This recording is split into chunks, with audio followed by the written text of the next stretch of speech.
Welcome, welcome, welcome. This is Peter Winnick. I'm the founder and CEO of Thought Leadership Leverage, and you're joining us on the podcast today, which is Leveraging Thought Leadership. So today is one of those rare days I get to interview a legend. So where do I start? So Mark Victor Hansen is probably best known as the co-author of Chicken Soup for the Soul, which is a book series. It's a brand.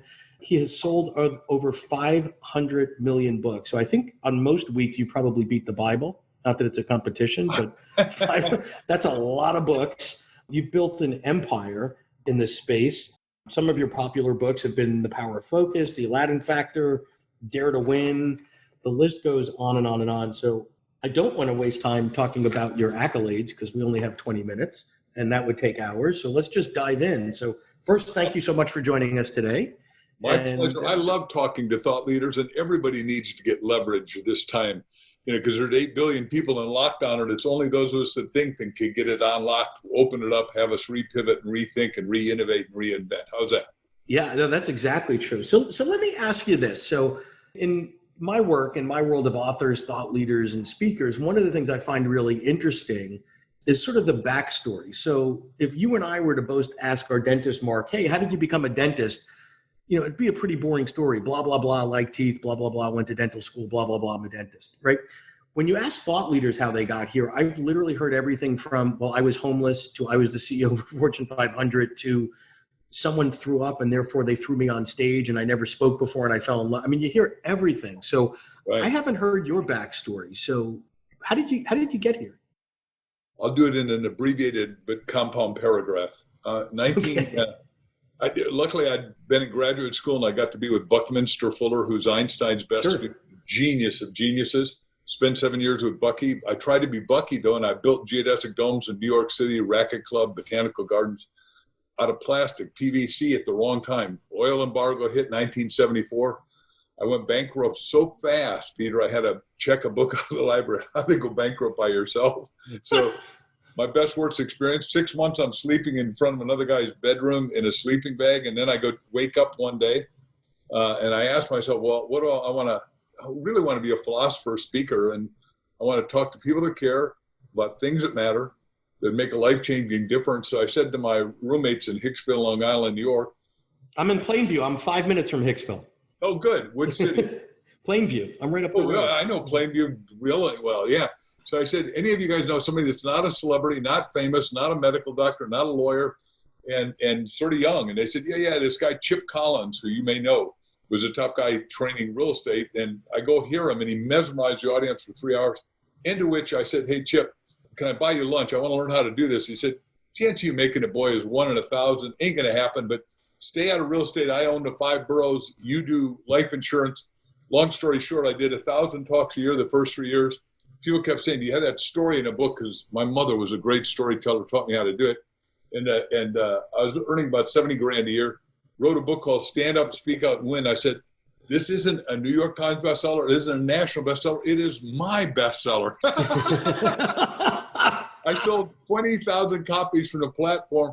I made $200,000, mostly cash. I thought, man, I have died and gone to heaven. This is the best deal ever in history.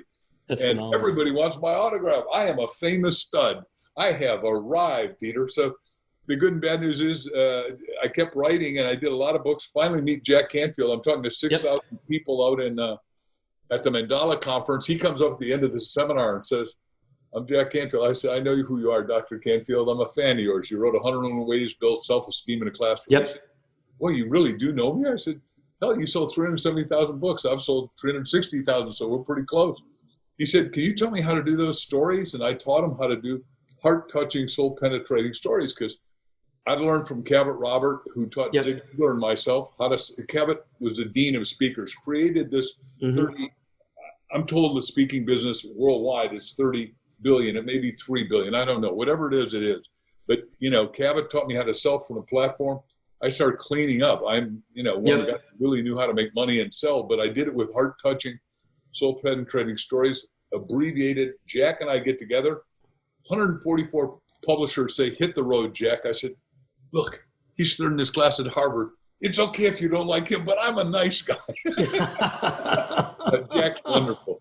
We've been best friends forever. The point is I taught him how to do the stories. We finally got a little publisher, Health Communication, take us. They said, if you will sell the books at $6 each and pre-sell 20,000 copies, we'll take your little book.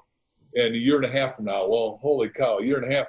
And then, so I had to learn how to do interviews quick. So I was doing chiropractic. I interviewed all the docs that were making over $1 million a year with what are called cash practices. And I sold $3 million worth of that product. So I could float us until we got going again. So that's the very overgeneralized, abbreviated story.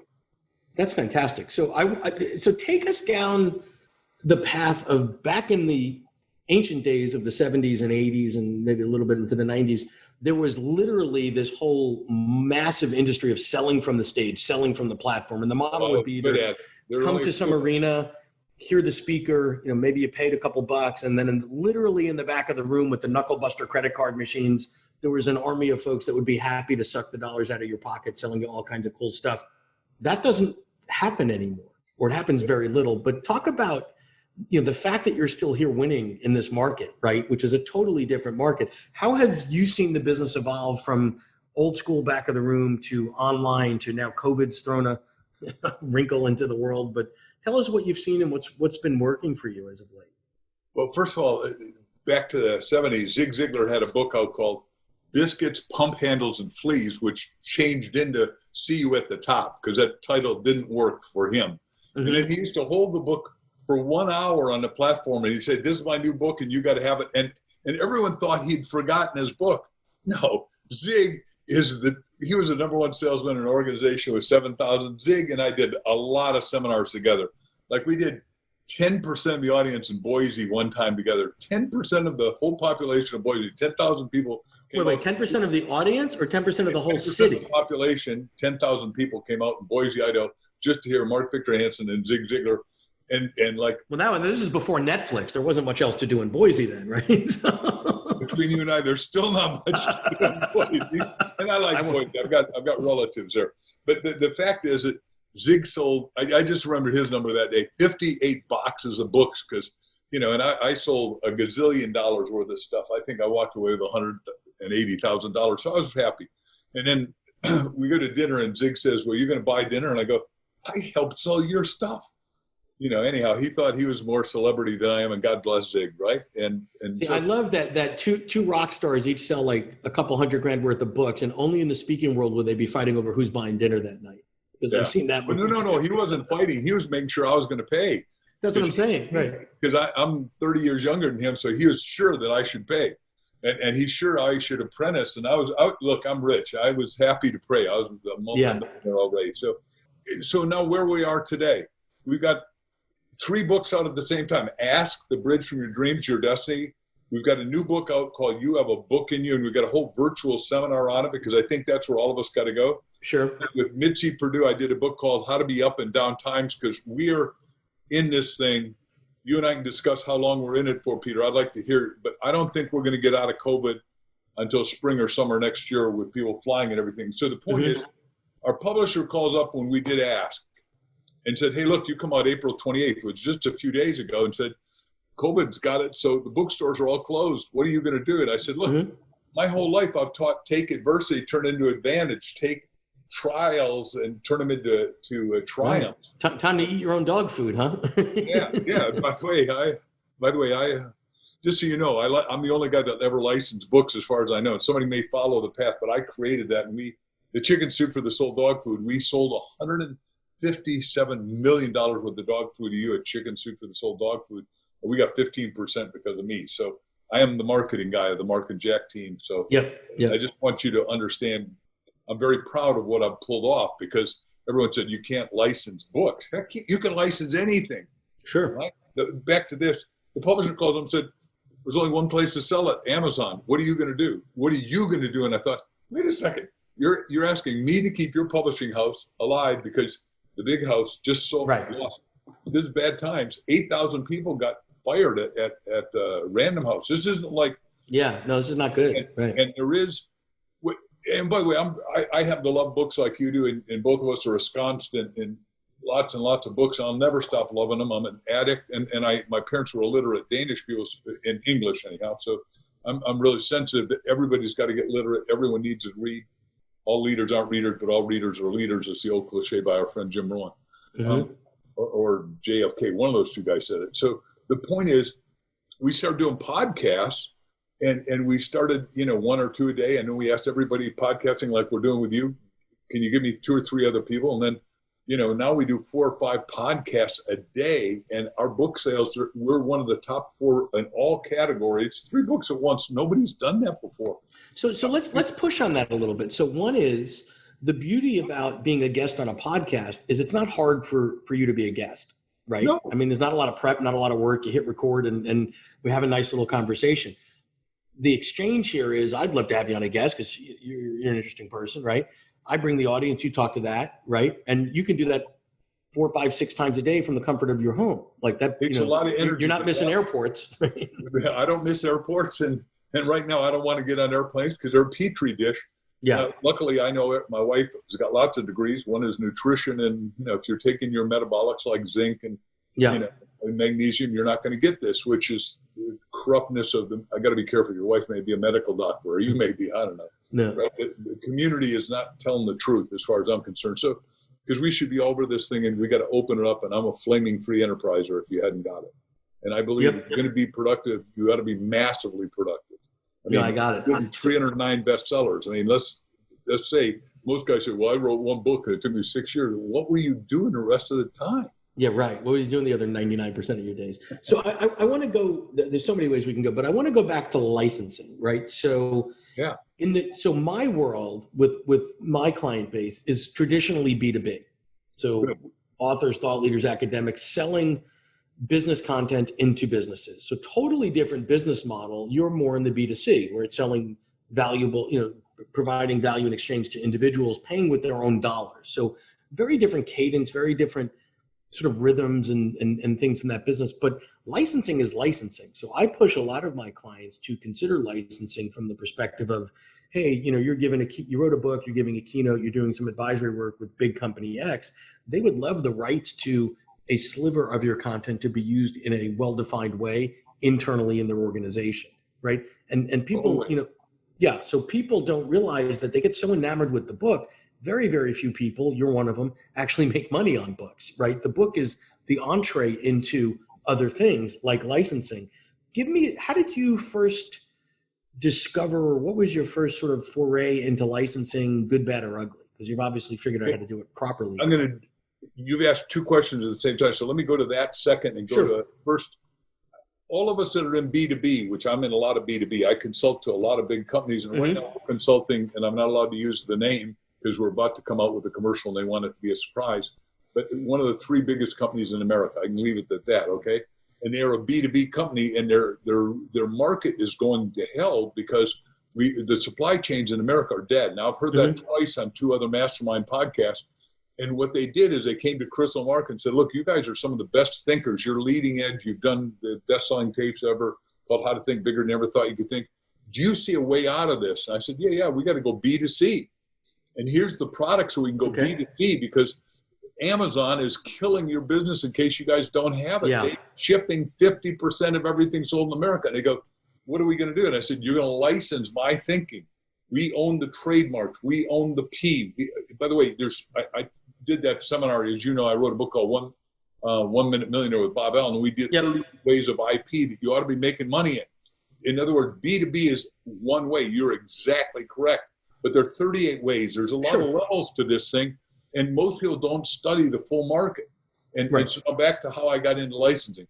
One weekend, because as you and I have talked, that we're both omnivorous readers, I'm reading Steven Spielberg and George Lucas's book. At the time, we got 5 kids and 6 grandkids, but at the time my little daughter was watching E.T. Call Home. Yeah. And so you can see how old this is. And when I came in licensing is probably 1999. Anyhow, I read it, and they'd made $800 million with E.T., but the 2 boys, they're partners, as you know, made $1.5 billion in licensing. And I went into Jack's office on Monday, and I said, Jack, we're going to go licensing. He said, what the hell do you know? I said, nothing. I said, well, Bucky taught me everything's a system, and it's a circle, so you're either inside or outside. We're outside. Sure. But in a year, I will know everything there is about licensing. I'll go to the National Licensing Show. I will master this thing. I'll find out who the 3 or 4 best people are, and we're going to partner with them. And 2 of them turned me down, and 1 took us. And And we did kick butt licensing. The fun one for me was when I'm 9 years old and I sold greeting cards for American Greeting Cards Company, and I sold 376 boxes in 1 month because I wanted to buy a bicycle, and we sold on consignment. It was on Boy Scout Life magazine. 40 years later, they come to my office. They come in their little Gulfstream and say, "Hey, we want you guys to write greeting cards." Jack said, "What do you know?" I said, "Nothing, but it's another part of the license. I'm taking it." We sold 897,000 boxes of Christmas cards the first year that I wrote. Jack okayed them because there's no better editor in the world than Jack. I mean, sure. He knows Latin, he knows English, and he knows Chinese. He's a Chinese scholar, in case you didn't know it. And he's brilliant. I'm teasing with you in the audience because everyone knows Dr. Campbell. So the point is, we got into licensing, and it just went crazy because nobody had ever licensed books. And I go, why? I mean, and that's where we are today. If you got the yin and the yang, the crisis equals opportunity. We got the biggest crisis, Peter, so we got the biggest opportunity. And ladies and gentlemen, I'm telling you, I really want you to catch the first thing I said in answer to Peter's two questions was B2B. You got to be awake to B2C, and you take a piece of whatever the company does in B2C for like in cash and in stock. Because I'm now going into company after company and all by Zoom, and they're having the same problem because they can't think. Earl Nightingale taught all of us in Lead the Field. If you ask most people what they think, they would be speechless. Ain't that the truth? Right. Because what is the first thing I said to you? You've got a great library behind you. I mean, I don't know how many you poured through and read. Even if you have them, Jim Rohn used to say, "I feel smarter walking into the room." Right. I've actually read them. Yeah, me too. I've touched or read both some parts of 50,000 books because you got to read fast to do as much as I tried it. And thank God gave me a great memory. And the more you use your mind, the more you get to use it. Yep. If you're enjoying this episode of Leveraging Thought Leadership, please make sure to subscribe. If you'd like to help spread the word about our podcast, please leave us a review and share it with your friends. We're available on Apple Podcast and on all major listening apps, as well as at thoughtleadershipleverage.com/podcasts. So we talk about platform, we talk about licensing. What are the other opportunities that you're involved in or taking advantage of now that maybe surprised you? Right? So the stage is closed, the platform closed. We're all living in a digital only world by no choice of our own, right? We're all literally under lockdown, but where do you see it going? Where do you see the next 5 years of content and thought leadership and monetization and such? I love your question. I hope I'm big enough to answer it and do it linearly enough. First of all, I think every company is going to need products and they're going to have, and remember, I said, Chicken Soup is a brand. When Jack and I sold it for $63 million, what we sold was the trademark. We didn't sell my buildings. We didn't sell hard assets, right? No hard assets. The point is, my wife and I have created everything. Like she owns Skinny Life, but she not only got Skinny Life as a trademark. Nestle came back to us and said, "Look, if you'll just stay out of milk products, we'll pay for all the rest of the licenses," because we did clothes, we did every other aspect of it. And now suddenly we've got a major company come to us and say, "Well, what else would you like to do?" And well, I can't take you through the products. They are brilliant. They could make so much money you can't even start to believe it, because these guys literally don't know how to think in these big companies. It's amazing. It breaks my heart. But at one level, but at another level, they say, "What would you do?" And I go, "I will tell you, but here's what it costs. Here's how we do it." Exactly. And we write, luckily we can write. We write a 3 or 4 page letter and say, here's all the ways to delineate it. And sure. Let me just break that down for everybody. Ladies and gentlemen, when you want to license, go online and type in licensing. When you want to do a B2B company that's going to take a B2B company to a B2B, B2C, which we've done again in just this last week, go online and it'll blow your socks off how many ways to do it. And then if you want to be a celebrity endorser, you've asked me to enunciate all this stuff.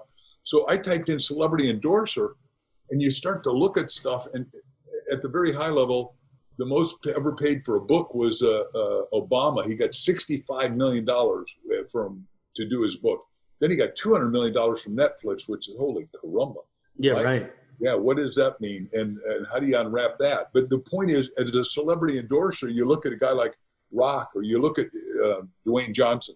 Yep. And you start to read it, and then I'm more keen on guys like Michael Jordan, right? Because I love basketball and all that. But the point is, here's all the things that Michael Jordan did, and you start to look at him, or the big guy Shaq, we did Shaq Attacks at Lakers and brought all the handicapped kids when I did Chicken Soup for the handicapped. And Shaq is just great. But Shaq makes $700 million a year, and there's zones and zones of that. And most of us, you don't think of yourself as a celebrity endorser, but most companies need thought leadership, and they need somebody to articulate and be the spokesperson and take them through all the podcasting stuff, because most chairmen, I got to be careful with this because I love a lot of CEOs and CFOs, all the C-suite that Jeffrey Hazlett talks about so articulately. There's 12 of those guys. Most of them don't feel comfortable doing an interview with somebody like you. And I'm not saying that you are not intimidating me, but right. Well, they're afraid of a faux pas. They're afraid of saying something stupid. They're afraid of, they violated an SEC reg. It's just about training. You gotta just spell out for them what the parameters are, give them a little bit of training. I think one of the things, and I'd love to get your take on this as well, is there's this whole, so the speaking business got blown up in March. We don't know when and if it's coming back. It's not coming back quickly, and it's not coming back soon. Right. So there are a lot of folks that are really wonderful on the stage, and they've mastered that craft. I mean, they are just masters. And then they're struggling to move online and digital and all that. And there's two problems that I'm seeing. One is some of them just aren't any good online. Like they didn't come at it with a beginner's mindset. Yeah, they're not good in a digital format. Give them a stage in a ballroom in Vegas and 1,000 people in the music and the theatrics and all that. Bang, they kill it. You put them on a Zoom call, you're like, that's kind of no good, right? So you have to come at this with a beginner's mindset and say, am I delivering at the level that I need to be delivering in the constraints of the modality of digital, right? So have you seen things there? Perfect. Two things. Number one is I am getting paid to do these podcasts. Australia called me the other day. Australia is not allowing any flights internationally in or out until January 2nd. Now remember, I'm a flaming free enterpriser. I hate socialism, and I've worked in China for 22 years, 4 times a year, until 3 years ago. So, and I'm against communism 100%. I teach free enterprise there. But in Australia, they hired me because all those people in the airlines are kaput. They paid me $10,000 for 2 hours last Saturday. So people will pay to do very specific things. And what I taught in this little book, I said, hey, look, we're going to do $50 trillion worth of, everyone go to my website, markvictorhansen.com, get a free copy of How to Be Up and Down Times by myself, Mitzi Purdue Chicken. The point is, I teach business like how we're going to do trash to cash. Right now in America, they need 22 million people. Well, I'm training for them. Same thing, I told them in Australia, they need 2.2 million right now just to take care of business, to redo all the garbage, turn metal to metal, glass to glass. So that's that part. And now there's all these companies that don't know how to keep their staff encouraged, and I'm getting paid to do podcasts with them because I'm asking for a salary. And I've done really well in 4 marketplaces, one of which is chiropractic, and we're doing a lot of that, and we're doing a lot of network marketing companies that are willing to pay, so it's amazing. And then the guy we all have to look at as speakers is, and some people may or may not like him, and that's I love this guy, and I'm a friend. So is Joel Osteen. Every Sunday he comes out. And remember, he had 40,000 people every Sunday, every Friday night, every Saturday night, 3 nights a week. And then he did one major seminar around the world, once a month. And he has the biggest following ever. But now he is talking to nobody. And he's had to train himself to be eloquent, excellent, funny, and pretend like there was somebody out there laughing. Because the government came in. The first Sunday, I watched him when we closed down in March. I don't know if you're a fan of Joel like I am. But he had like 40 or 50 people there, and they said, no, you're not allowed to have anybody here. And they came in that Sunday and closed them. And Houston's a gigantic market. I mean, so forth. Well, and it's interesting because you're seeing, baseball being played without fans, and someone like Osteen who thrives on the energy. It's a different game. I mean, coming out and like nobody likes to speak in front of an empty arena. That's no fun, right? Like so you've got to recreate that energy and that effort and all that. So cool. It's back to, I did a whole set of tapes on this called Visualizing is Realizing, that they're selling still, but you got to be able to see the audience that's there that's not. And let me just give the example. Back in 1974, I started killing it with Mike Ferry and a few guys you may or may not know, but I can go through their names. But Century 21 creates this thing called a franchise. They were the first real estate franchise. Yep. Now I've done Remax, I've done EXP. I just did the talk for EXP, as a matter of fact, which is now the fastest growing. But it's fascinating because they are an electronic real estate company and open up in the whole world, which is really smart. That is a really smart company. Anyhow, the mind blower is, first time I've got 5,000 people in front of me, and it's dark. I can't see one person, and I wasn't smart enough yet to say, turn up the house lights. You know who Keith the Green is? He's big in I live in Scottsdale, Arizona. He's the biggest guy on TV here selling money stuff. But Keith and I did a book together, and Keith told me a joke right before I go on stage, and I repeated the joke. I am laughing my butt off. And the people said, we bought all your books and tapes only because you couldn't control your own laughter. But that was the first time I had to learn to talk to an audience you can't see. Everybody that's speaking has to learn to talk to an audience that they can't see, which is a different skill, and you have to work on that skill. You have to totally work on that. Exactly. Or pretend you're like our dear friend Jim Stovall, who is literally blind, and yet he's one of the more articulate speakers that emanates out pure wisdom. We got him in our book, Ask, The Bridge from Your Dreams, Your Destiny, because he said, he wrote a book called The Ultimate Gift. If you haven't read it, you want to read it. But I wrote The Ultimate Gift. I wrote the foreword to it in the endorsement. I said, this is so clear, it's got to be a movie. Well, he made $100 million on the movie. The last line in the interview I did with Jim was, he said, I now write books that I can't read. I now make movies that I can't watch. And he said, if I live 100 years, Mark, I'll never stop thanking you for sourcing and serving me to believe that I could do that as a blind guy. That's fantastic. That's what each of us, if we feel low, we got to go help somebody else that can't. I mean, I didn't know I was going to help him and get that kind of accolade. And I wasn't looking for the accolade because I didn't know it was coming. That's amazing. That's amazing. Anyway, on that note, we're running out of time here. So I just want to take a moment to thank you. The energy is contagious. The name is very well known, and the accomplishments are amazing. So thank you so much for joining and sharing and letting us into your world today. Thanks so much, Mark. Can I offer two things? Sure. I'd like everyone to go to markvictorhansen.com and get a free How to Be Up and Down Times, and then share it with all your clients and friends, if you would. And then number two is that because we did this book, Ask, we are creating. Remember, we got to innovate new stuff. So we innovated, my wife and I, askthebookclub.com, and it's free.